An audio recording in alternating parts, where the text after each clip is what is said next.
When she got her memories from her so-called past life, it felt as if her lifelong partner had died. She was crying, mumbling this was too cruel, this couldn't be. She would never get to eat her favorite hamburger, beef bowl or ramen ever again. 5 years later, her mother enters the kitchen angry. She's cooking again and deep frying no less. Her mother has told her a million times that she cannot keep doing that. Oil and firewood are expensive.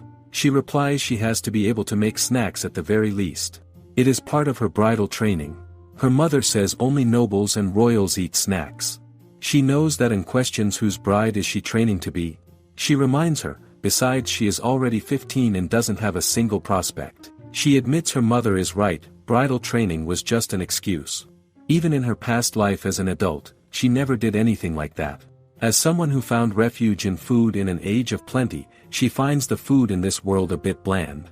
There is one thing she prioritizes over something like finding love. It is an ambition she has held on to since the day she got her memories back. Even them not existing in this world can't stop her because she has decided she will recreate them herself. She will reunite with the food from her past life while she still draws breath. In the 5 years since, she has succeeded in recreating a few dishes and some seasonings.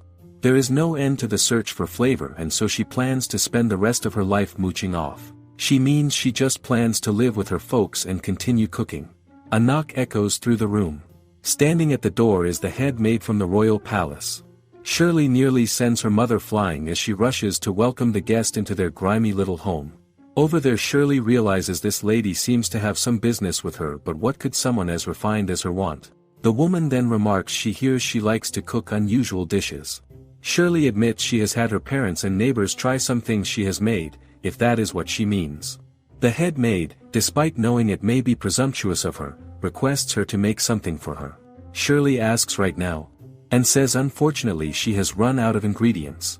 But her mom snaps at her not to lie, reminding her she was making something just a little minute ago. That includes the thing she has cooling off in the well in the back too. Moments later, she serves her dish with a pout. The head maid eyes it carefully and asks, "What is this?" Shirley replies, "Those are potato chips." Potato chips. First, thinly slice some potatoes and soak them in salt water. Then, after making sure they have been truly dried, fry them. Once done, flavor by sprinkling salt. At first glance, it's a simple snack. However, the flavor can vary greatly depending on how dry the slices are, how long they have been fried for, and how thick they have been cut. It actually requires a lot of attention to detail.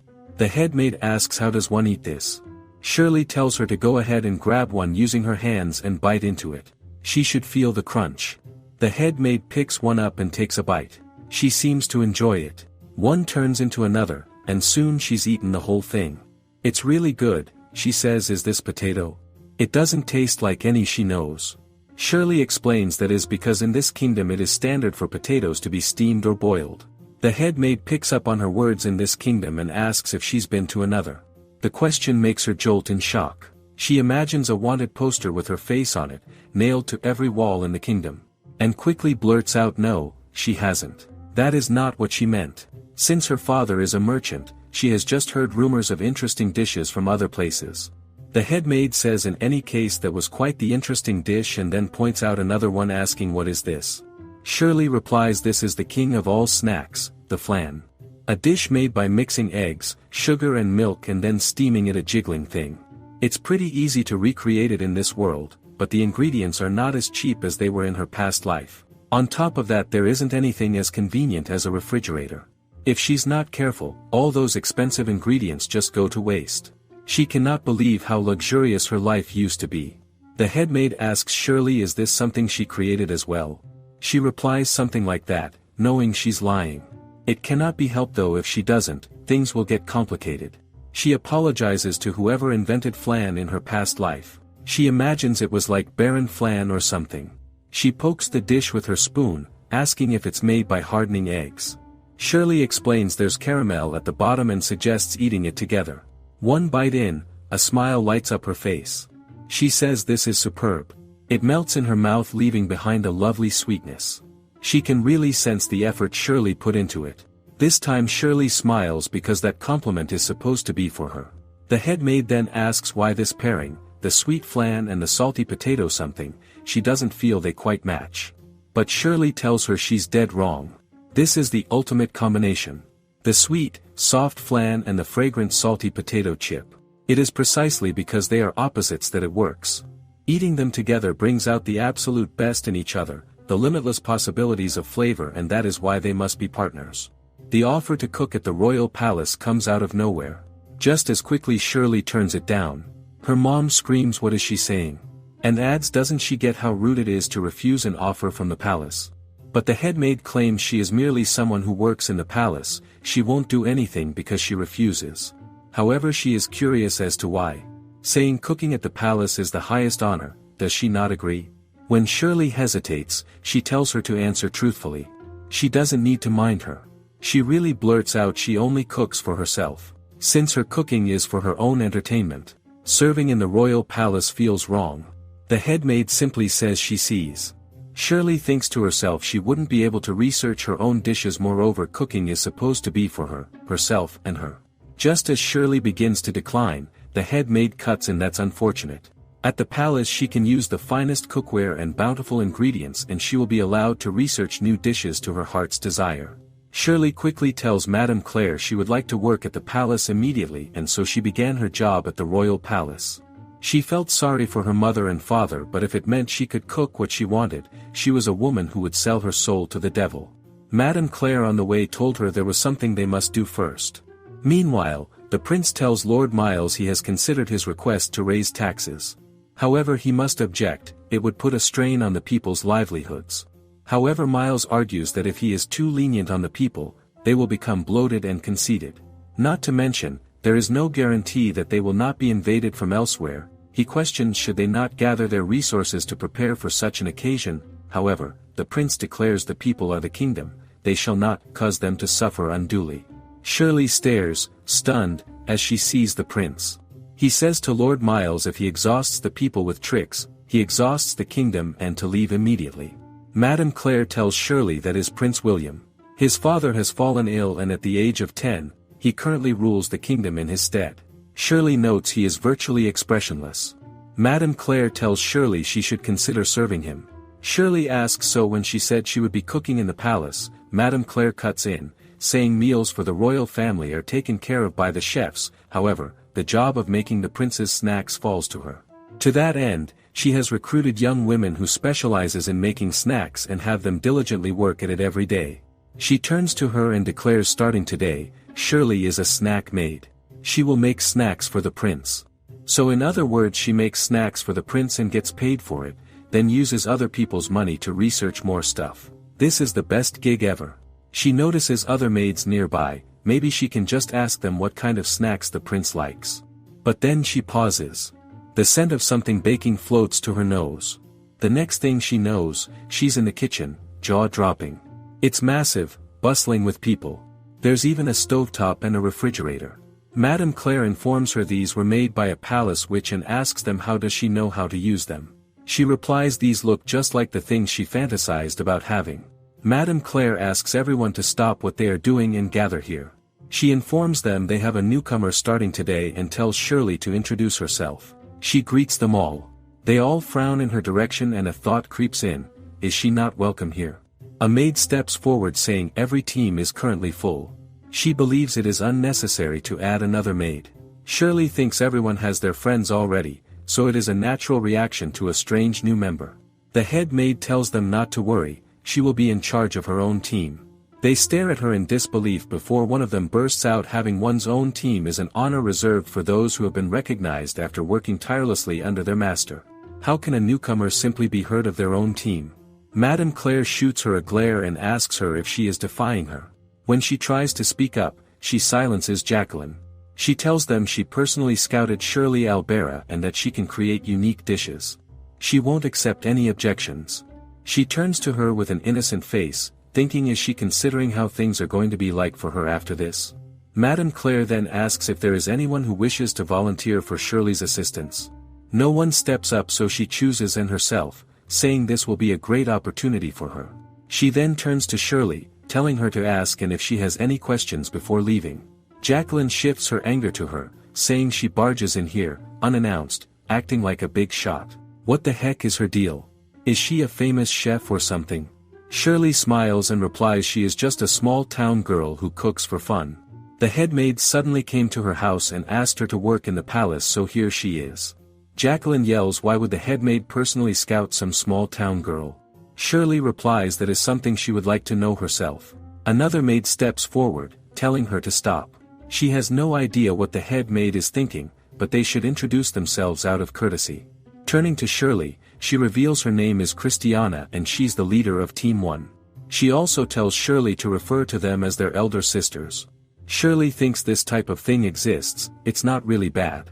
Calling her little sister, she says, and she understands she may be mute but she is looking forward to working with them. Christiana realizes she meant to say new and wishes her good luck, then turning to the maids, she tells them to return to their stations, leaving them standing in awkward silence. And finally speaks up, saying she has only been here for half a year. She also calls her elder sister, but Aunt tells her no need for the formality, she can just call her Anne. Shirley then calls her Anne and warns things might be tough with her around. And mutters to lie about that part next time. She then glances at the clock and tells her it's almost snack time, they have to get ready. Shirley's drooling already and mutters with a scowl not for them. She tells Shirley to listen closely. Their job is to put everything into the prince's snack time. Claiming this is a battlefield, that's right for the snack maids. Later, Anne greets His Highness, referring to him as young master. Shirley mumbles young master, so she explains it's customary for the maids to refer to him as young master. They then present sacre to young master. A type of cake made in the kingdom that mixes dried fruits with a batter made of flour, eggs and butter, among other things. By the way, sacre is what they call it here. She doesn't know what it was called in her past life. It has a crumbly texture so much so that apparently it's tough eating it without a drink. Shirley watches too many sacres being served to him and thinks that's way too much for one person. She wonders if it is because of the custom to prepare more than enough food for someone of high status. Madame Claire asks the young master if there is one that he wishes to have more of. He replies 2 more plates of Team 1's dish, leaving Shirley shocked over how much he eats. Later, the maid talks about how he didn't eat much again today. This is terrible. He used to ask for 5 more plates. Shirley listens to them with disbelief. A girl mumbles he only ate half of their team's offering, they are pathetic. She wonders was it the mixture of fruits? Perhaps they need to select even better ones. Suddenly Jacqueline appears, calling her a nui, saying she bets she's wondering why they only serve sacre. She, the leader of Team 4, might be willing to tell her. Shirley replies in that case please do elder sister, but Jacqueline tells her not to call her that she would feel awful if she was her younger sister. She reveals sacre was the young master's mother's, in other words, the queen consort's favorite snack. Shirley begins to say if she remembers correctly.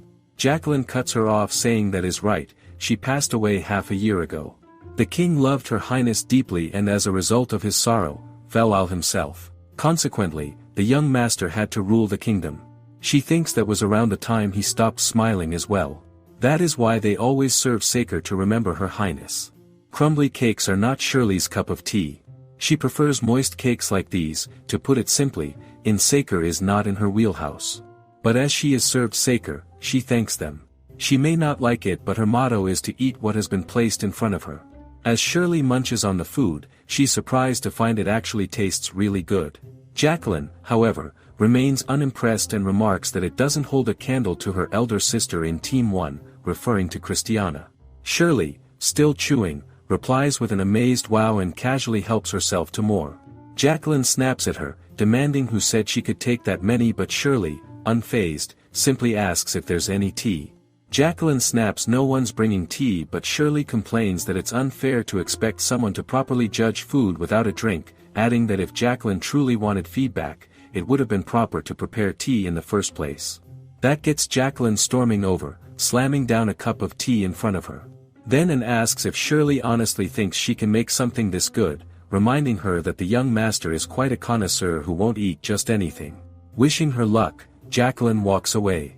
Shirley thinks she's unique. She doesn't hate her and then thinks about the young master, even though he's a connoisseur, he didn't move a single facial muscle during snack time. Later in the kitchen, Anne suggests they make something and says she'd like to see Shirley in action, but Shirley is too caught up marveling at the cacao beans she found. When Anne asks if she's even listening, Shirley doesn't answer, still wondering how they even got these. and replies she thinks they got that from the palace gardens. The garden which grows rare ingredients from seeds collected from around the world in the gardens behind the palace. Confused, Shirley mumbles the garden witch. So, and clarifies she uses magic to grow fruits and vegetables. There are witches employed by the palace. This leaves Shirley in awe. She knew witches existed in this world, but making refrigerators and stove tops is pretty remarkable. Then and says there is a more important issue at hand though, can she even make sacre? Shirley admits she has never made it before and tells her she doesn't know until she tries it. They should do their best. 1 week later the snack time begins. Lady Claire informs the prince a new team will be participating starting today, and it is Shirley's team. Shirley steps forward and introduces herself as the leader of Team 5. She is honored to serve him, and hopes he eats it, reminding herself they have been practicing this whole time, there's no way it is bad. 5 days later, he ate at least one for the first 4 days. On the 5th day he finally stopped eating from their plate. It probably meant what they made wasn't even worth trying. Jacqueline called her idiot, saying didn't she tell her and to pack her things and get out of here already. Shirley left after telling and she would clear her head. Every single day she has to make a cake she doesn't like. And then the prince doesn't even eat it and she has to dispose of everything, feeling guilty the whole time. Most of the day is filled by her duties as a maid and making sacre. She hasn't even been able to cook anything for herself. Moreover, her co-workers avoid her. Shirley at last considers gathering her things and leave. But just then, Madame Claire comes over and calls out to her. She admits she doesn't think she understands why she brought her here and asks her where does her value lie. Their job is to put everything into making sure the prince enjoys his snack time. She thinks would the head maid personally scout some small town girl? It was because she liked to cook unusual dishes. She mutters what has she been doing and rushes back to the kitchen, telling Anne to help her out, there's something she wants to try. Later, they both look like they haven't slept for days, prompting the others to ask if the two of them are alright. Shirley says she's totally fine, so fine in fact that she could run around the palace 100 times. When snack time comes and Anne nervously asks Shirley if they did their best, she replies calmly that it'll be fine, she's sure of it. Just then, Madame Claire calls for Team 5 to present their dish. They serve it to the young master, and to everyone's shock, it's not sacre. He glances at the plate and asks, "What is this?" Shirley replies confidently, "It is tricolor bread." Jacqueline, visibly irritated, mutters that she's serving something other than sacre. What is she trying to pull? The young master points at the top and asks about the thing on the surface. Shirley tells him, it's a smiley face. He stares at it for a beat before smiling himself, then asks how he's supposed to eat it. She answers however he likes. Each part has a different feeling, so he can enjoy them all. As he takes a bite, he murmurs, "What is this?" "It's delicious." Her eyes instantly light up, a spark of pure excitement spreading across her face. She tells him the part the young master ate was filled with chocolate cream. Once she decided to serve something other than sacre. She gambled everything on chocolate, something that she loves from the bottom of her heart. The main ingredient in chocolate, cacao, is quite nutritious. Apparently nobles in her past life would eat it in salads. Similarly, this world still hasn't developed cacao into chocolate quite yet. So she decided to make it herself. But first came the preparation. It starts with roasting the beans with the skin on. Once it can be easily removed, peel off the skin and remove the insides. After that, using a mortar, the beans must be ground again and again. This was the most difficult task.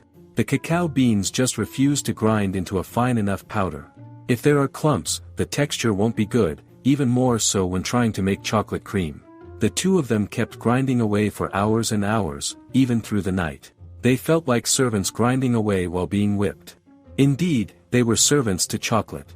After somehow getting it fine enough, they placed the mixture over a bain-marie.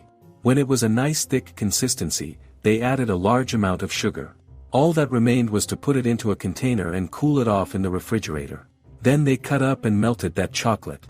After mixing it with a cream made from milk, they added butter. They completed the chocolate cream that they used.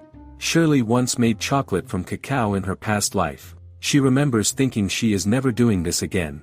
The prince happily takes another bite and says the moist bread goes well with the filling. Admitting it is quite good, he reminds she said the other parts have different fillings. She smiles, recommending him to eat them to find out what is inside, and he does, saying it is good too. That smiley face there is filled with custard cream. This sweet son of a gun was way easier to make than the chocolate. There's some technique involved, but that falls under her area of expertise. He tries the next layer and exclaims, this one's delicious too. That one is some homemade strawberry jam she brought with her. She made sure to open the best one. On their own, they are tasty as chocolate bread, custard cream bread and jam bread. All of them are pastries that she loved in her past life. The miracle pastry that combined all three is called tricolor bread. William soon finishes his plate and looks up at her, saying he is already done. Was there only one? She smiles and assures him there's more, hurrying to bring another.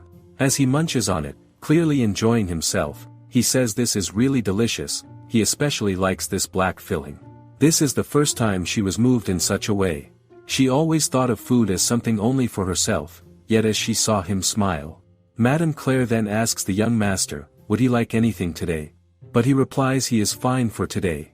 She then turns to Shirley, telling her she made quite the interesting dish today, and asks her what made her decide on that. She flinches but then composes herself, replying the dish she served today is special to her. She wanted the young master to try it as well. Also, she wanted him to enjoy his time here if possible together with many different flavors, for that and she put her everything into making it. Madame Claire says she believes that to be a good line of thinking. Providing the ever-busy young master a wonderful snack time. William looks at her, asking who is she. With a beaming smile she replies she is the leader of Team 5. Her name is Shirley. He then asks if she can serve the same thing tomorrow as well. Shirley freezes, caught off guard, while Anne looks equally horrified at the thought, already imagining all the grinding they'd have to do. Completely unaware, he thanks them with a small smile, saying he's looking forward to it. After he leaves, all the maids surround them, asking what was that, what did the two of them make? And the young master even smiled. While Jacqueline screams why didn't they serve sacre? That was unfair. Shirley quickly turns to Anne and says she's leaving, then rushes away from the crowd, weaving through the others to catch up with Madame Claire. She tells her this was her intention from the beginning, for her to serve something different and change the custom of always serving sacre. Madame Claire tells herself to keep this to herself, and reveals the young master doesn't really care for sacre. But, she points out, he eats it so much. She admits he loved snack time with the queen. However, their preferences were not the same. The young master, he preferred moist cakes. Shirley questions why did he say anything? It is his snack time. She replies he didn't want to insult the hard work and devotion of the maids. And saying he doesn't want sacre would be like denying the memory of her highness. It isn't something he can declare so easily, nor could she, knowing the effort the maids put in.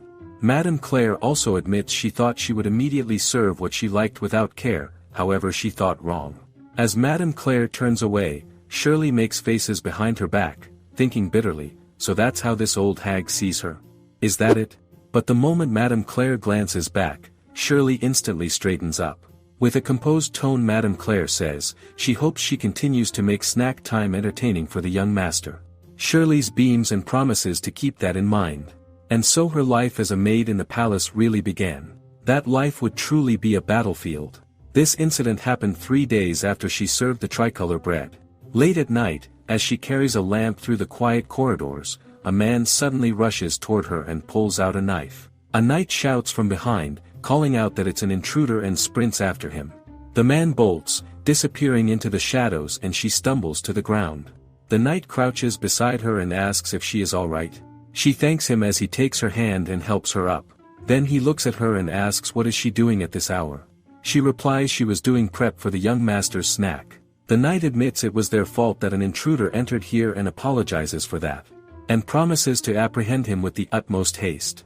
But she calls after him, asking for his name. He replies it is Lawrence. He is the captain of the chivalric order. She gives a courteous bow and says her name is Shirley, a new maid in the palace. She shall return his favor someday. He smiles, saying she's quite the unusual one, making her wonder if she said something weird. The next morning, Anne is shocked and asks her if she's serious, telling her Sir Lawrence is the young, skilled captain of the order.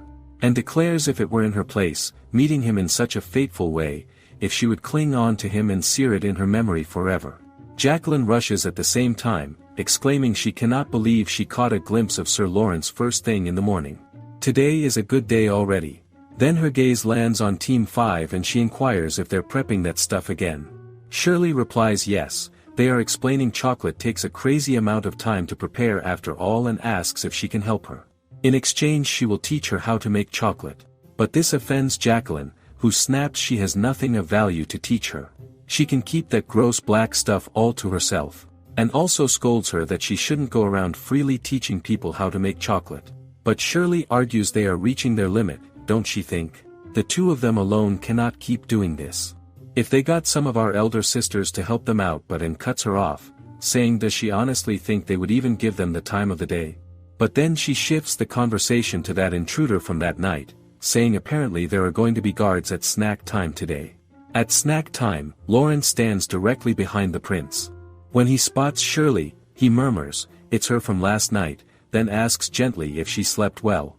She offers a courteous bow and thanks him politely, leaving everyone around them stunned in silent disbelief. Madame Claire announces to begin today's snack time.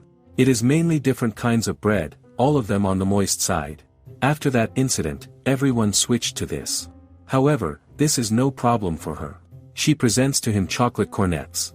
He enjoys it and exclaims it is so sweet. What lingers in the mouth is the sweetness of the large chocolate along with the flavor of the small bits of bread. However, as he continues to eat, the ratio of bread begins to increase. Truly the craftiest of pastries. She wants to eat some too. Just then she finds Lawrence looking at them too.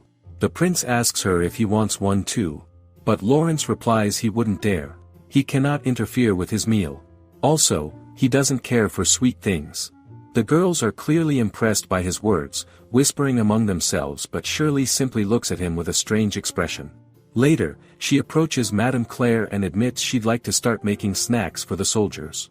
She says as thanks for hard work searching the castle, she would like to encourage them with something sweet. Madame Claire says it's true they should probably thank them for helping during that incident with her.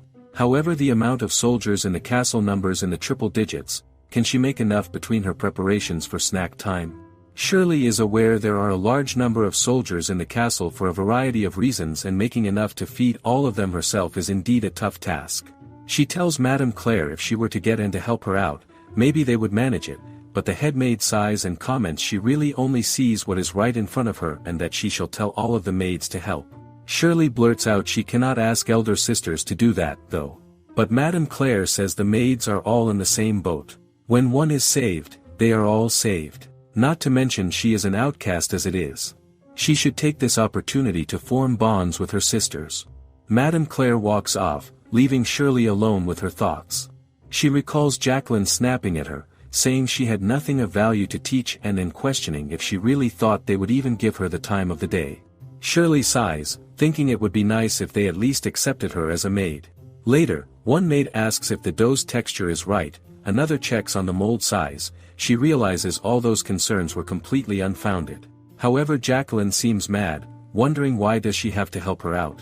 However, leader of Team 2 Clara tells her they are comrades, plus doing things like this once in a while isn't that bad. Leader of Team 3, Arville adds she has been interested in the things she makes. This is a good chance to steal some of her techniques. Jacqueline yells there's no need to steal her techniques. All of her sweets are much better than anything Shirley makes. Her things are unusual, that's it, but Avril counters if it makes the young master happy, then it's correct. That is their job after all. Christiana turns to Shirley and tells her she doesn't have much experience with deep frying. There are snacks in this kingdom that use oil. Cooking oils have been used by humans since ancient times. However, baked and steamed dishes have been the standard for nobles. Fried snacks are not widespread in the palace. With a smile, she turns to Christiana and decides to show her how to do it first. As Shirley deep fries the dough, and leans over and asks, "Is it done?" She replies not yet. They have to wait until it is cooled down. Once it's ready, Shirley urges them to try it, proudly exclaiming this is a donut. As they each take a bite, excited chatter fills the room. Christiana suggests making the dough even moister next time, realizing the trick is in frying it to keep it fluffy. They all agree they love how light it is, far better than something thick and heavy. Another maid adds it tastes like sin. She bets this would do the trick when they are tired. Shirley thinks they quickly got the hang of it. Like they said, the biggest selling point of the donut is its fluffy texture.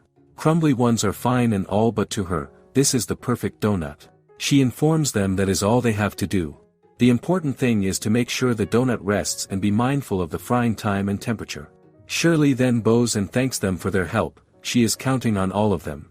Avril giggles and says she has got some sugar stuck to her face. Once again, chatter fills the space up. Christiana then approaches Lawrence and his knights, apologizing to bother them during his break, but thanking them very much for all their hard work these past few days. This is a token of appreciation from all the maids. She reminds her that he saved one of their maids the other day and he is still tirelessly searching for the intruder.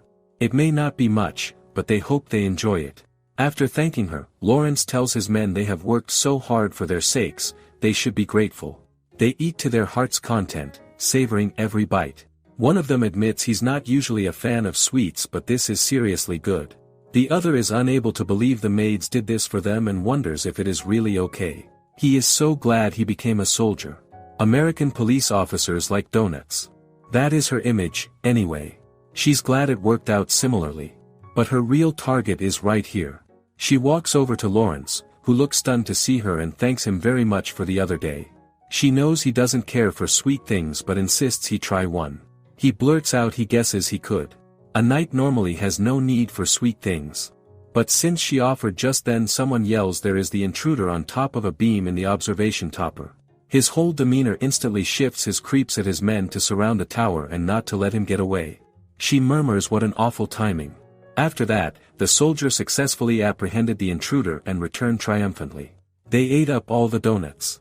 Apparently the culprit was a famous thief. She prays he loses that thrill-seeking spirit of his though. Well, whatever the case was, everything was all right. Once again, she approaches Lawrence. As the person in charge, he was busy with interrogations and the like. He didn't come back to eat any of the donuts. She hands him a small basket of donuts, saying softly, he didn't get a chance to eat any earlier. He realizes these are different from the earlier ones, so she explains she tried to recreate donuts from a certain famous chain and she's proud of them. He looks surprised but then shakes his head, saying no, he will refrain. Knights do not willingly eat sweet things. She smirks and repeats they don't.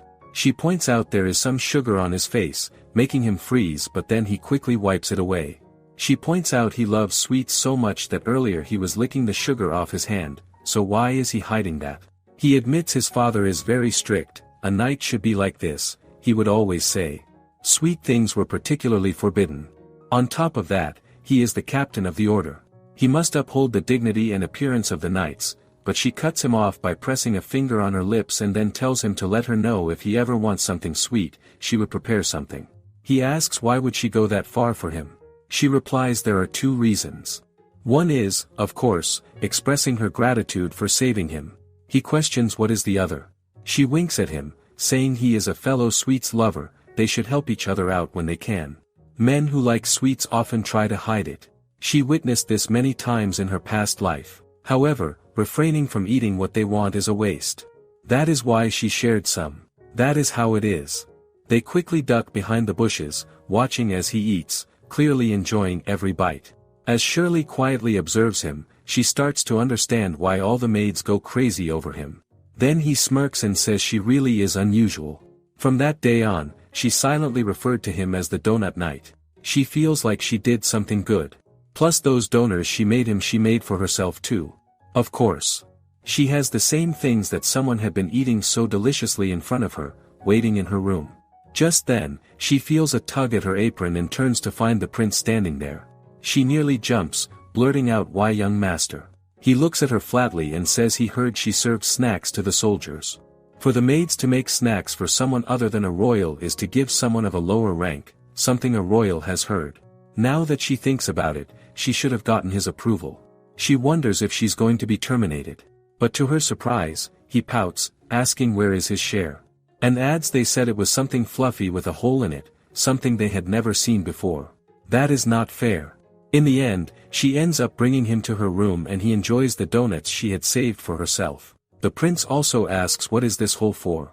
She replies she believes it is to make sure it is evenly fried. As heat has a harder time reaching the middle. He remarks what a strange way to say that though. Wasn't she the one who created this? She can only offer her go-to excuse and say her father is a merchant, so she heard a rumor of a snack that looked like this.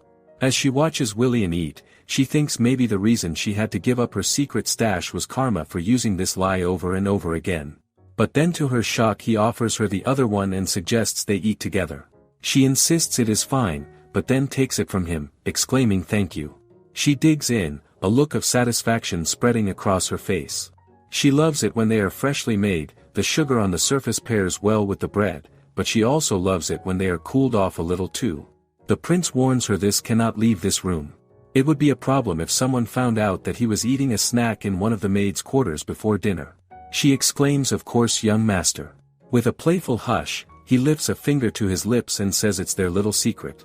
Later that night in the kitchen, Jacqueline stares at the cacao beans thinking to herself that without these, Shirley is nothing. The incident took place a week after the commotion with the donuts. And looked terrified as she blurted out this couldn't be happening. All the cacao are all gone.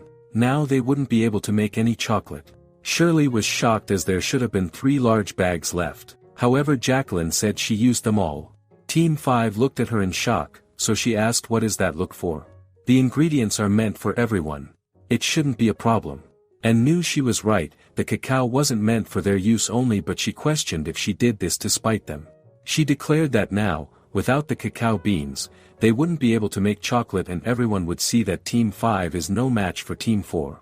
And with that, she ran off, laughing like a cartoon villain. Shirley realizes it is something out of a manga. She knew she didn't like her, but she didn't think it was this bad. She consoles Anne, who looks traumatized, and then asks her if she knows where they got the cacao from. And thinks it was grown by the witch in the palace gardens.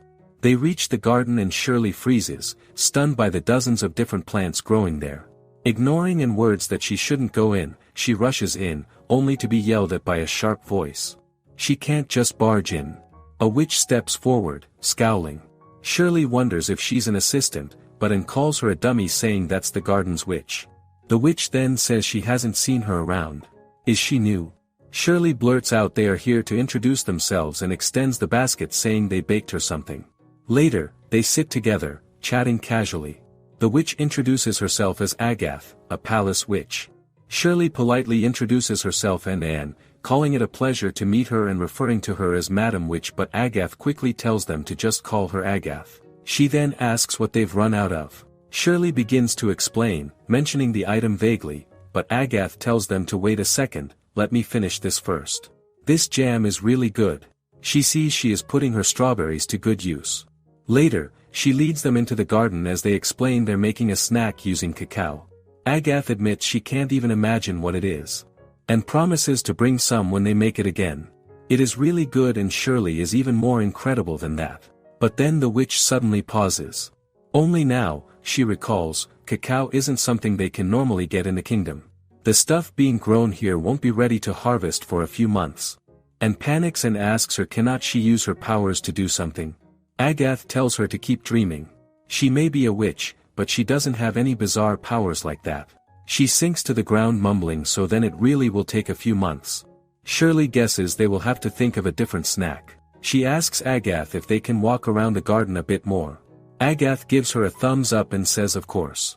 Agath mentions that rare plants are usually brought to this garden.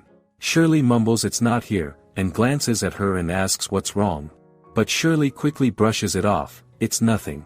But then her eyes widen and she exclaims there it is, tomatoes. This is one ingredient that was common in her past life, but she hasn't seen it once here. She was beginning to think it didn't exist in this world. Agath says she is surprised that she touched it with her bare hands. They look poisonous, so no one goes near them.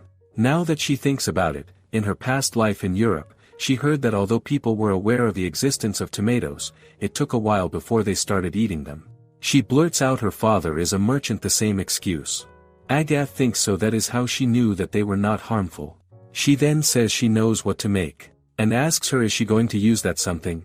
She turns to her and replies that is the plan. But Agath tells them that won't work. The prince hates vegetables. Anne and Shirley glance at each other.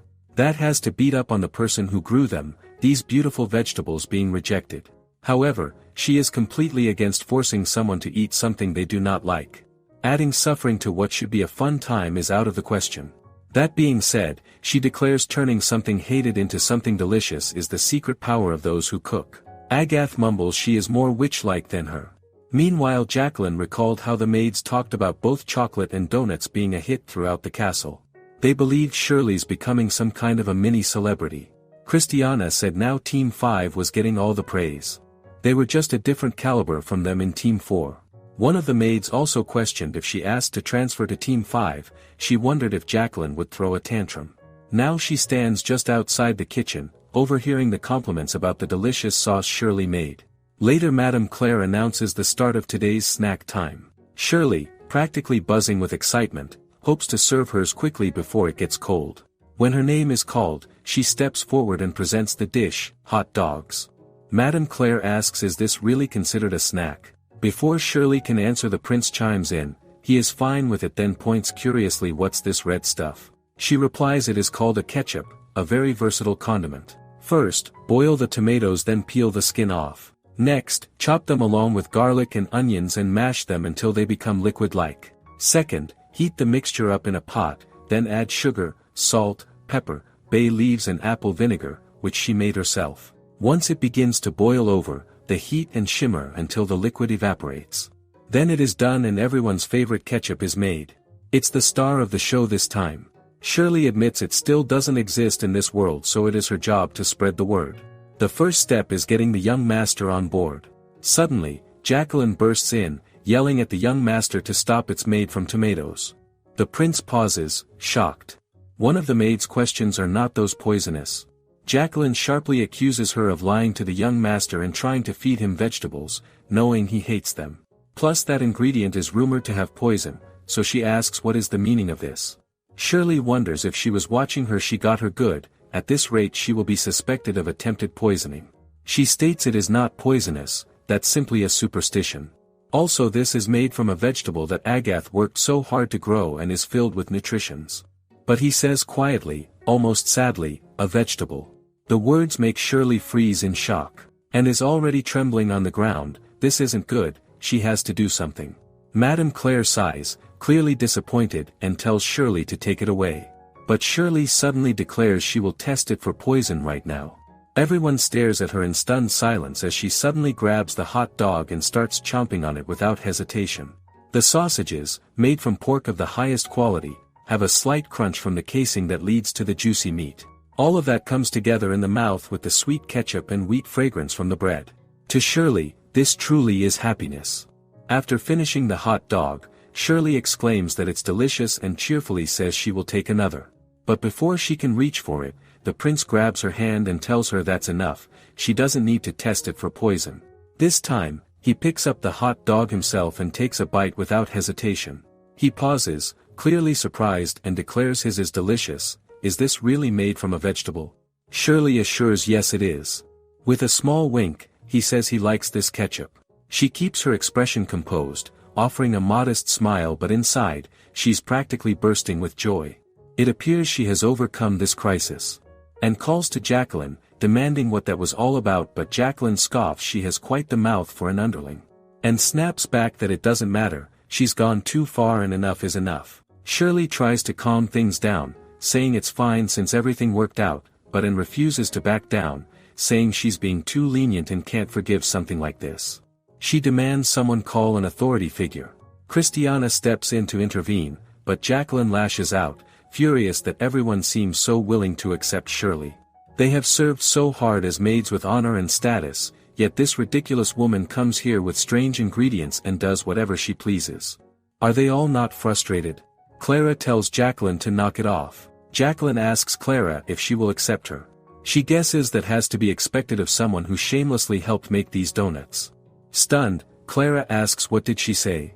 Jacqueline finally loses it and screams at Shirley to shut up, shouting that someone like her is the last person she would ever trust. She yells at Shirley to get out and leave their place, then stomps off. Shirley believes nothing she said was wrong. The young master eats their strange new dishes every day, but that means he stopped eating what the other teams serve. She has changed the essence of what this place was. It is not surprising that some of them hate her. And asks if she's alright, and Shirley suddenly remembers she can't keep moping. She's caught up now. There's something she has to make. She smiles and says she is fine, she has got a new idea. And that concludes the video today. Make sure to leave a like and subscribe. Leave a comment if you want another part. And watches Shirley cook and remarks, "Today's dish is a type of cheese bread, is it? Bread is a staple food in the kingdom. The problem is she is not very good at making it. That's because she loves rice. Yet she hasn't found it anywhere. She silently wishes rice would just appear if it's hiding somewhere." Anne's hand waves in front of her, snapping her out of her thoughts as she tells her to come back. She's supposed to show her how to make this. This time Shirley will be making something everyone loves, pizza. She tells Anne to watch closely and starts with stretching out the dough. Fold the edges just a little bit, then put the ingredients on top. While the sausages are being made in special ketchup-based sauce. She adds it just needs to be baked after that. Baking the pizza is everything. It's the most difficult part. They need to know how hard the different parts of the oven are or how strong the flame is. She tries to remember how did the pizza makers on television do it. She mutters the tale of Bob, the pizza maker. Bob made pizza every day for 30 years. One day Bob was attacked by a shark and never made it back home. As soon as the pizza is ready, Shirley declares with smugness that Anne has surely never heard of it. And gives her a look like she's insane and mutters that Shirley already told the entire tale. They each take a bite. Shirley looks thrilled, but Anne eats as if tasting pure bliss. The melting cheese and hot meat form a harmony with the pizza sauce. Anne shudders with pure delight and declares this is amazing. Shirley thinks that is a pretty normal reaction. Most people who have pizza for the first time react that way. But then she takes another small bite and thinks there's still something lacking though. It's pizza, so of course it is good, however she wonders if it baked a bit unevenly or there might have been too many ingredients and too much cheese for the amount of dough too. Plus, there isn't enough flavor. They are not using any vegetables after all.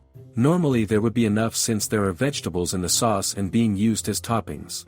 It's a bit lacking because they omitted all of that for the young master. On her third slice, Anne finally catches Shirley staring off and asks what's wrong. Is this no good? Shirley answers with a firm yes, saying she could never serve it to the young master like that. And murmurs she thinks it is delicious as it is. In her thoughts, Bob sighs in disappointment, wondering aloud if this could truly be called pizza. Even his half-senile neighbor, he claims, would fling it out the window in outrage. She chomps down quickly and mutters an apology to Bob, admitting she'll need to do better. Later, the maids find the two of them slumped in the kitchen, weariness and gloom hanging in the air. Christiana steps forward and asks if she may try it. Shirley says please, and soon the others join in as well. When Christiana takes her first bite, she declares it really good and asks if it's a snack. Shirley eagerly agrees it is, though she admits it still feels like something is missing. Christiana tears off a piece of the dough and eats it, and then remarks that just as she suspected the dough isn't great, but it is lacking compared to the other ingredients. Clara eats it and says it is hard since it is cold. Christiana adds she would like to eat it when it's hot. She then turns to Shirley and offers to teach her how to bake bread. Shirley, looking surprised, asks if she would really do that. They both laugh at her reaction before Clara says she will teach her the trick to managing the woman's temperature. Clara adds that she has some cheese that melts faster. A few of the other girls linger in the corner, feeling like outcasts, while Jacqueline stands in silence, lost in the memories of past events. As the girls guide her again with instructions, she looks hesitant and asks if they're truly fine with this, teaching her everything. Christiana offers a polite smile, saying they should be the ones thanking her. Clara, with a playful wink, adds that she's the one who brought them together. The young master smiles back at them. A touch of sadness enters Christiana's eyes as she admits how it hurt to see his pained expression while eating sacre. They had always feared being dismissed from their duties as snack maids. Shirley has heard that before. Apparently most of the snack maids are daughters of nobles and wealthy merchants. However, marrying into a good family is something that's reserved for up to around the third daughter. It seems that the daughters after that don't have much value. Christiana admits the reason they came to the palace is because they want to leave their marks and gain prestige. Jacqueline is the same. She became the leader of Team 4 because of her skill despite being so young. Apparently, there were big expectations for her to become a snack maid.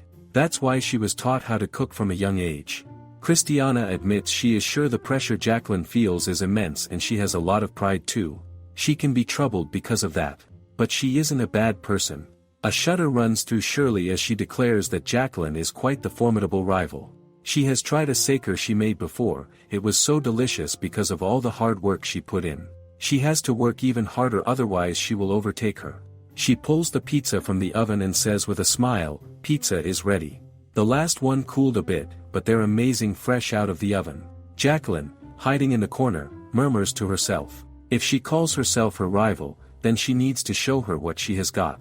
The time has come, it's finally the day Shirley serves pizza to the young master. She has got the recipe down pat, now she just needs to serve it before it cools off and gets hard.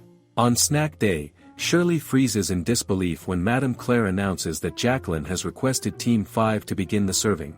The madams follow up, asking if that is fine. Jolts her out of her shock. Flustered, she hurries off with her dish, blurting a hasty yes. Shirley sets the pizza down in front of the young master, and his jaw nearly drops. Even Madame Claire thinks that it doesn't look much like a snack. The young master asks how they are supposed to eat it. Shirley tells him to use his hands and start from anywhere he likes. When he pulls a slice free, the cheese stretches with it, surprising him. He takes a bite, and the flavor melts on his tongue. Unable to help himself, he exclaims, "It's delicious." Shirley's face breaks into a huge smile, and the other girls quickly follow with their own. He eagerly reaches for another slice, repeating that it's delicious. He recognizes the cheese and bread, but the sauce puzzles him. Shirley explains that it's a special sauce with ketchup as the base. Then he notices something crunchy and wonders aloud what it is. Shirley looks away, hiding her face. She sautéed some onions that she chopped as finely as she could. She tried to reduce the smell and bite of them as much as possible, then put them in the sauce. There just wasn't enough flavor and she couldn't help it. The young master doesn't stop until the last crumb of pizza is gone. He looks up, wide-eyed, and says, "It's all gone," as though the others cannot see the empty plate themselves. Shirley recovers quickly, offering with a smile, if it pleases him, they have other flavors prepared as well. A second pizza soon appears, one side layered with roast beef, the other topped with shrimp and a pale dressing. He squints and mutters, "What's the white thing on this side?" Shirley blurts mayonnaise. Moments later, the second pizza is gone too. He sighs, almost dreamlike, and says that was like a dream. Is there no more? He could still eat. Shirley stares at him, her mouth falling open in shock. The thing is, it took her a lot of time making all the different kinds. They couldn't make as much as they normally do. Thanks to Jacqueline, this might have been the best outcome. Shirley apologizes, saying that was all of the pizza, but quickly gestures toward the other dishes with eager hands. She tells the young master that having something sweet after a hearty pizza makes it taste even better, and assures him that the best snacks are ready for him. The prince nods thoughtfully and says she may be right, that he shall have that. Jacqueline stands stiffly, her jaw clenched. Earlier, she had told Christiana that she wanted Team 5's snacks served first because she remembered Shirley saying the pizza was best straight from the oven. But now frustration twists inside her. Christiana had gone and given her name away. She flinches when Shirley calls out, saying she heard everything and today's snack was the best because of her. Jacqueline reels back as if caught like a cornered, injured kitten. Shirley asks her why she did it. Jacqueline murmurs that if everyone agrees, she plans on asking the other teams as well. And frowns and asks why she suddenly wants to cooperate with them. Jacqueline recalls Shirley referring to her as a formidable rival, and after a pause, she whispers that she is sorry for making them take part in that farce last time. Jacqueline admits that she has thought things over since then and that she wants to take her snacks more seriously. Pouring her everything into making them, she says, is what she ought to be doing. That is why she would like the young master to eat Team 5's dishes while they are still hot, even if that means they will come last. She lifts her head when Shirley calls out to her. Shirley looks at her with an emotional gaze. Jacqueline's face crumbles, and she suddenly declares that Shirley must not get it twisted, she did not do that for her. And so, beginning with the commotion over ketchup, with a bit of growth from both Jacqueline and her, the pizza challenge comes to a close. In the kitchen, Shirley chomps on a piece of steamed cheese bread when and demands to know what she is doing, reminding her that they were told an important guest was coming and they must go out to greet them. They barely make it in time before a knight announces the arrival of Lady Ashley of the Blue Rose House. Her butler steps forward to help her out of the carriage. Shirley watches in surprise, then turns to Anne. The two whisper to each other about how dignified she is. She is a noble of the highest rank in the kingdom. She is the leading candidate to be betrothed to the young master. Shirley asks, "They're already talking about marriage?" Pointing how young they are. And replies that's how it is for the upper class, for the future of the country, arrangements are made early on among the most powerful. Shirley cannot believe the young master has potential brides already. But she reminds herself it will be for the best if she doesn't get involved, so she doesn't do anything reckless as she is always told she does things that stick out. Madame Claire instructs Shirley to come with her, saying she will assist in bringing out the tea for the guests. At the very least, Shirley's expression makes it clear she is not pleased with the idea. As she serves the tea, she watches the young lady excitedly tell the young master that she has been anxiously awaiting the day they would see each other again. The young master looks away and mutters that, well, yes, he was looking forward to it as well, though he does not meet her eyes. Her grin only deepens as she remarks that they must have been of the same mind. Despite the distance, she says, she is certain they are drawn together by fate. She asks him if he does not agree. He simply replies yes. But when the young master notices Shirley serving them, his expression shifts into a genuine smile. Shirley answers that she is acting as a proper maid today, in charge of the tea. Of course, Lady Ashley notices this, and a frown tightens her face. The young master glances at the plate and asks what the black stuff is. Shirley tells him that it is hardened chocolate. She has served him chocolate cream many times for his snacks, but this is her first time giving him hard chocolate. With Agath's help, she managed a modest harvest, for which she is sincerely grateful. The young master picks up a piece of chocolate and studies it. Shirley warns him that the heat from his fingers will melt it, so he quickly pops it into his mouth. A glow spreads across his face, and he exclaims that, just as he thought, it is delicious. Their moment is cut short when a low rumble echoes through the air. Shirley turns and nearly loses her breath. Ashley is staring at her with an unblinking intensity so fierce it feels inhuman.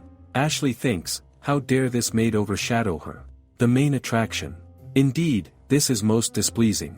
Ashley's attendant sighs, as though long accustomed to her tantrums, and suggests they take a stroll since the weather is pleasant.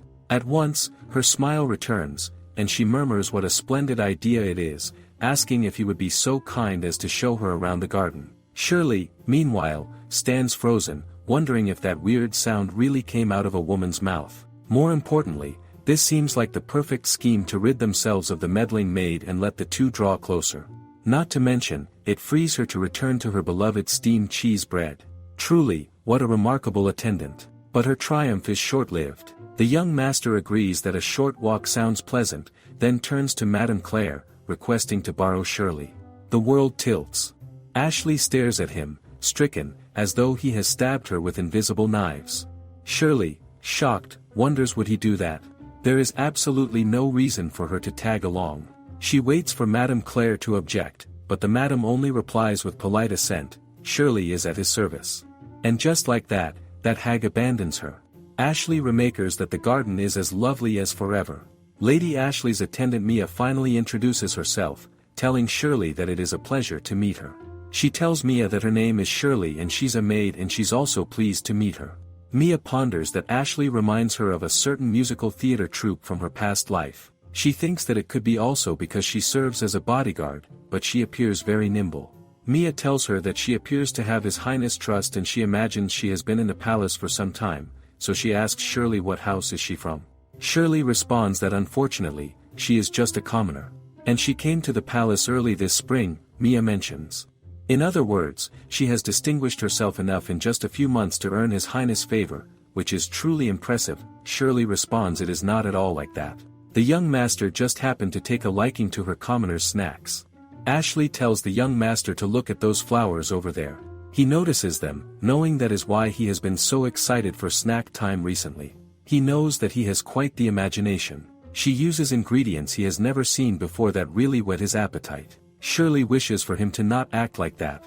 Wondering what about Ashley? She tells him that the flowers look so beautiful and they have a wonderful fragrance as well. He responds that is true, they are beautiful and have a pleasant scent. Ashley agrees with him. He mentions that he thinks the best way to enjoy these is to run around the garden. Ashley questions what does he mean before he grabs Shirley's hand and starts running with her. She does not understand why is he doing that. After a while, she asks him if he should be doing something like that. He responds that he is aware that he needs to get along with Ashley but he finds talking to her very dull. He tells her that she will say these flowers are so beautiful, or she received these jewels from her father, or that they are drawn together by fate. So he cannot keep up with the charade. It is so painfully dull being around her. She realizes that is why he did all that, and it is true that at his age, a young girl's small talk must be very boring. She asks him if that means he dislikes Ashley. He responds he would not go that far.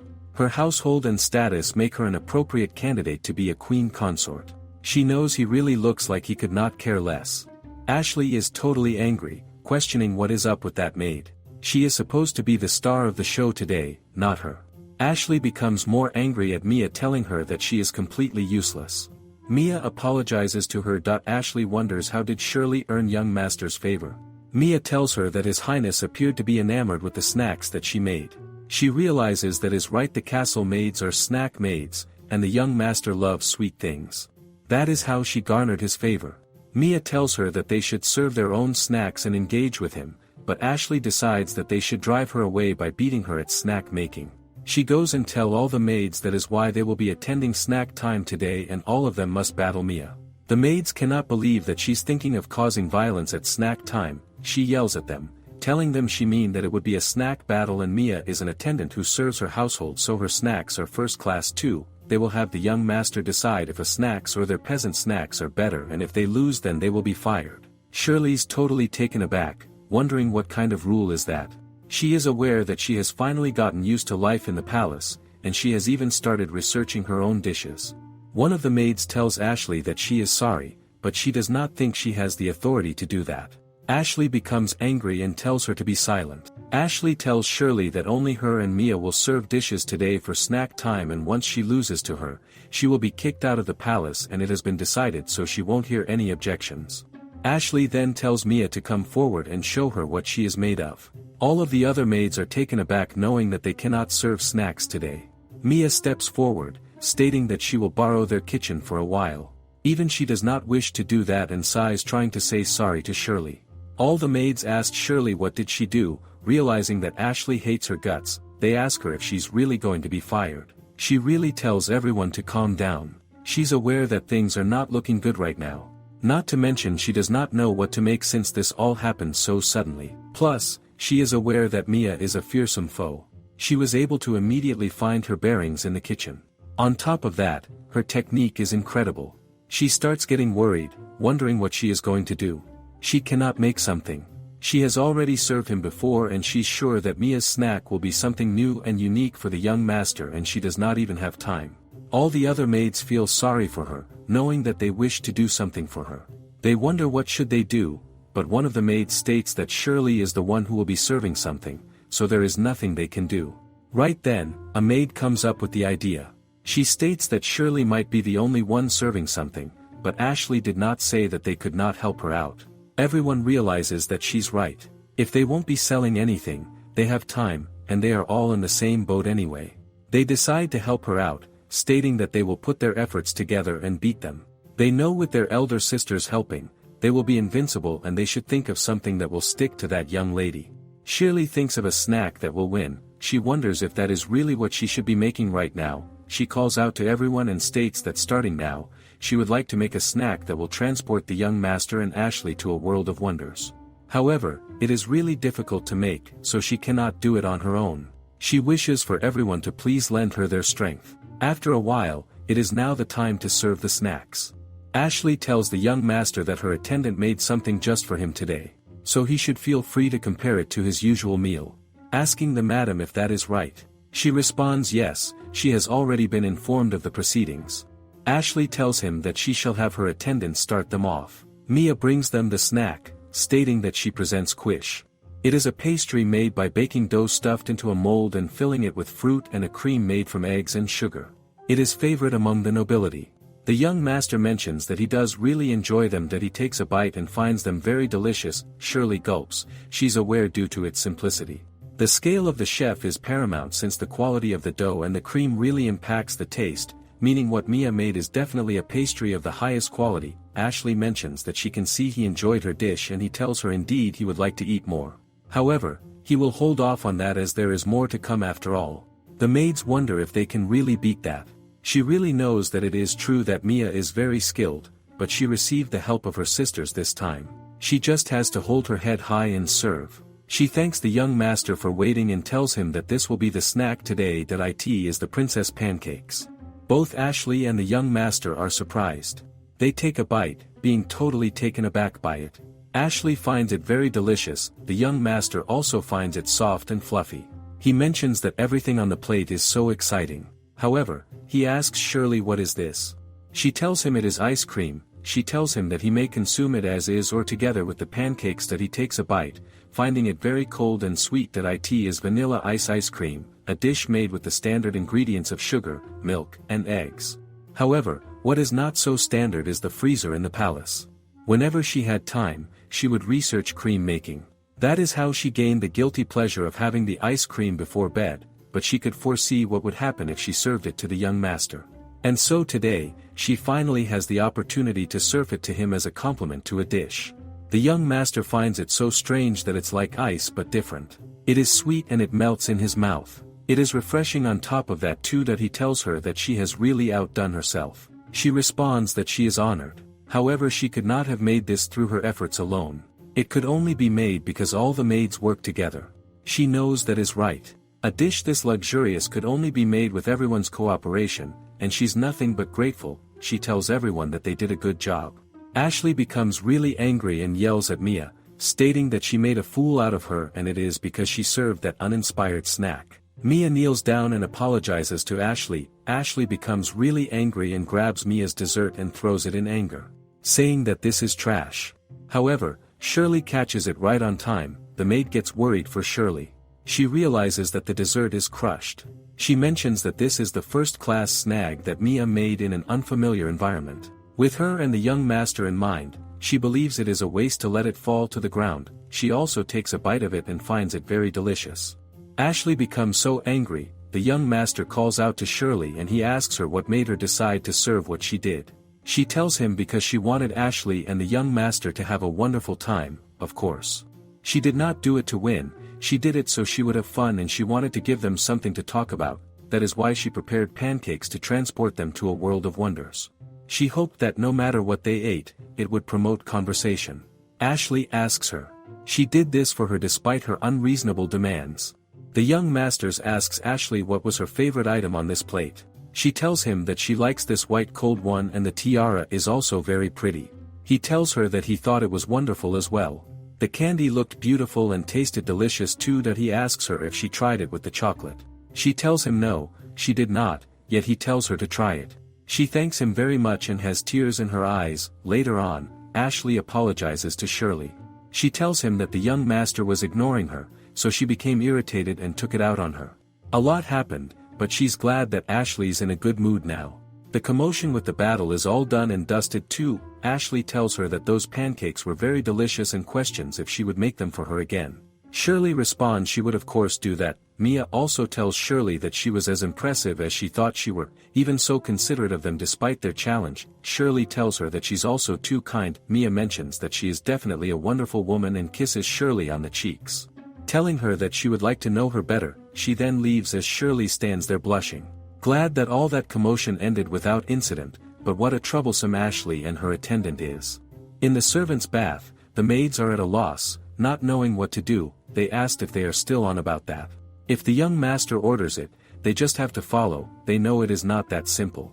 After the last incident, the young master told her that he would like to try eating ice cream to his heart's content and next time he only wants ice cream for his snacks. That is why Shirley is in deep thought. She's aware that if she serves him ice cream, he will eat a ton, which means he will definitely upset his stomach and her neck will be as good as gone. More than that, though, she cannot let the young master suffer through that. One of the maids tells her to just tell him when she serves it. She responds no way if he is smart, so she is sure that he will understand. But all logic goes out the window in the face of ice cream. The maids state it cannot be that good, can it, telling her that she has served him tons of tasty treats, so why is this the only one that will throw logic out of the window? Shirley states that she thought they would say that, so she prepared some. They give them, they think it is harder than it looks and takes a bite. They find it delicious and cold. They mention that they have tried eating ice cream before, but this was completely different. The cold just melts away in her mouth and it is starting to melt from the edges. They find all the parts very good. Shirley questions that she bets. Right now they're thinking when they'll get to have it again. She tells them this is exactly why the ice cream is so terrifying. Once they get a taste of it, they can never go back. They realize what she means. She tells them that is what she told them.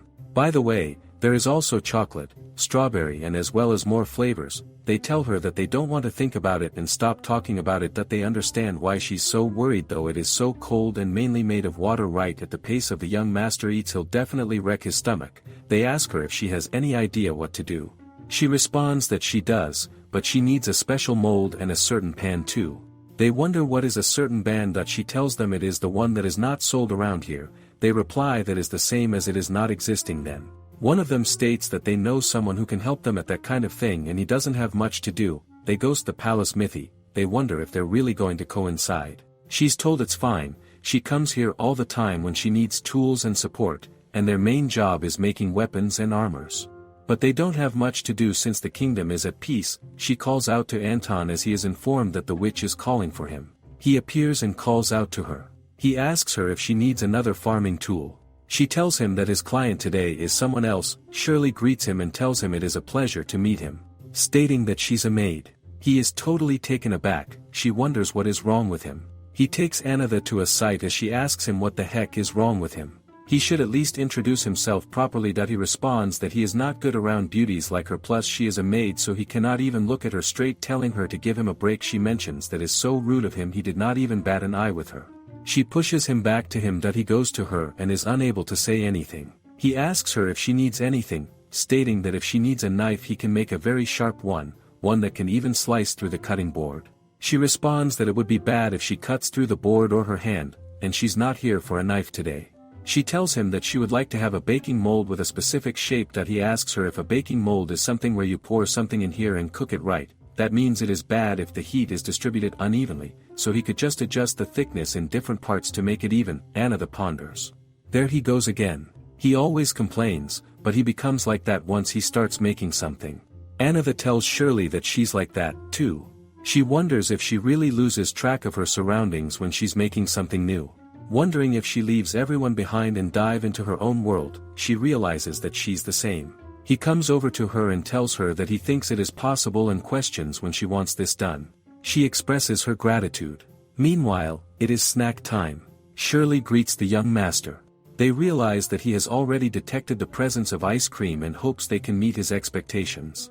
She mentions it will be fine and they should just start plating. She thanks the young master for waiting and mentions today's snack is ice cream just as he desired. He tells her that he has been waiting for this and he will be able to eat all the ice cream that he wants. But he looks at it and he says that he can see the ice cream. But what about a bizarre receptacle she has put in it? She tells him this vessel is called a cone. It allows him to hold the ice cream in his hand and enjoy it. A spoon is not required as he may directly consume its contents.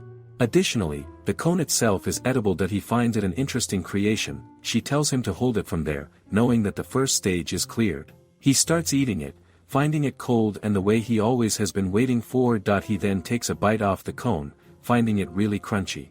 He thinks that it is a very interesting shape. He asks her how did she make it. She tells him it is made by cooking a thin layer of a batter in a pan then rolling it while it is still warm.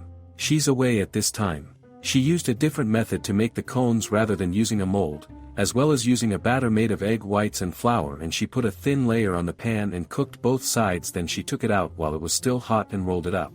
After waiting for a little bit she then reheats it and it hardens into shape while having a crunchy texture. He tells her that she always comes up with such fascinating ideas. She questions how about trying this next and gives something else to him. And that concludes the video today. Make sure to leave a like and subscribe. Leave a comment if you want another part.